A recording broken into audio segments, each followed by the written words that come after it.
Ever heard of the Library of Alexandria?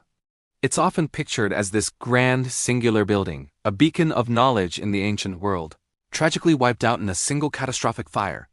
The story usually goes that Julius Caesar, during his civil war, accidentally set it ablaze. And poof, centuries of priceless scrolls and human knowledge went up in smoke. It's a dramatic tale, one that has captivated historians and storytellers for ages. But what if I told you that the story, as we often hear it, is a massive oversimplification, maybe even a myth? Today, we're going to dive deep into what really happened to the legendary Library of Alexandria. Let's start with the main suspect, Julius Caesar. The year is 48 BC. Caesar is in Alexandria, entangled in a power struggle between Cleopatra and her brother, Ptolemy XIII. Things get heated, and Caesar finds himself besieged in the royal palace. To gain a strategic advantage, he orders his men to set fire to the Egyptian fleet docked in the harbor. Now, ancient writers like Plutarch, Seneca, and Cassius Dio all mention this fire. They say the flames spread from the ships and reached parts of the city near the harbor. Some accounts claim warehouses full of grain and scrolls were destroyed. And this is where the popular story comes from. The idea that the great library itself was consumed by this fire. But here's where it gets complicated. Was the main library building even located near the harbor? The primary institution, the Museum, which housed the main library, was part of the royal palace complex further inland. It's more likely that the fire destroyed a warehouse or a secondary collection of scrolls stored near the port, possibly waiting for export or processing. Some scholars argue these might have been copies or commercial texts, not the priceless originals housed in the main library. Think about it. If the entire library, the intellectual heart of the ancient world, had been utterly destroyed, wouldn't there have been a massive, undeniable outcry? You'd expect contemporary writers and poets to lament this catastrophic loss in great detail. But we don't really see that. The reactions are surprisingly muted. Strabo, a geographer who worked in Alexandria just a couple of decades after Caesar's visit, describes the Museum and mentions its scholars and their activities.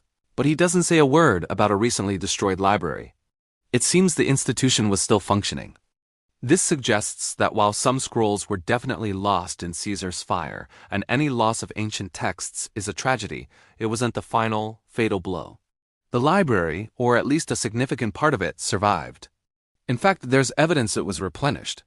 Mark Antony is said to have gifted Cleopatra over 200,000 scrolls from the Library of Pergamum to help restock the collection. Whether this story is romantic embellishment or historical fact, it points to the library's continued existence and importance long after Caesar left Egypt. So, if Caesar didn't deliver the final blow, who did? The truth is, there was no single event. The decline of the Library of Alexandria was a slow, gradual process, a death by 1,000 cuts, spanning centuries. It wasn't a single fire, but a long, drawn-out fading away. One major factor was shifting political tides and neglect. As the Roman Empire rose, Alexandria's status as the sole center of learning began to wane. Imperial funding, which was the lifeblood of the Museum and its library, started to dry up. Political instability within the city also took its toll.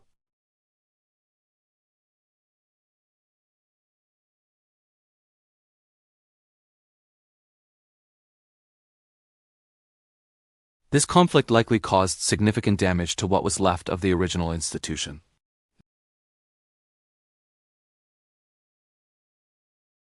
By the 4th century, Alexandria was a hotbed of tension between pagans, Jews, and the newly dominant Christians. In 391 AD, the Patriarch Theophilus of Alexandria, with the backing of the emperor, ordered the destruction of the Serapeum. The Serapeum was a magnificent temple dedicated to the god Serapis, and it housed a daughter library, a significant public collection of scrolls that was a part of the greater Alexandrian library system. Eyewitness accounts describe a mob of Christians storming the temple, smashing pagan idols, and likely destroying the scrolls within.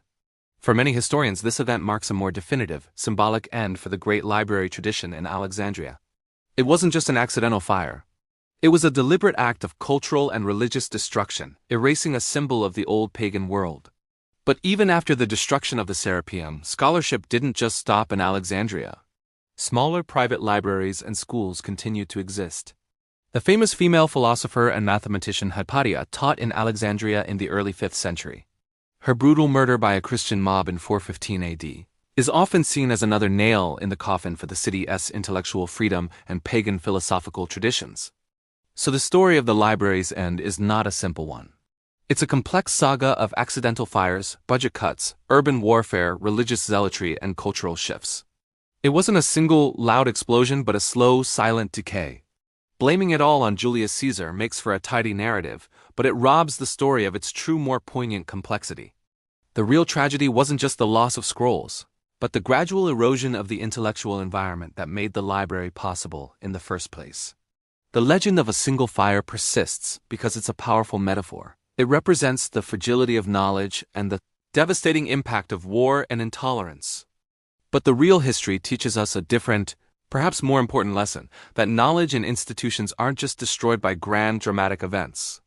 They can also wither away from neglect, underfunding, and the slow, creeping poison of intolerance.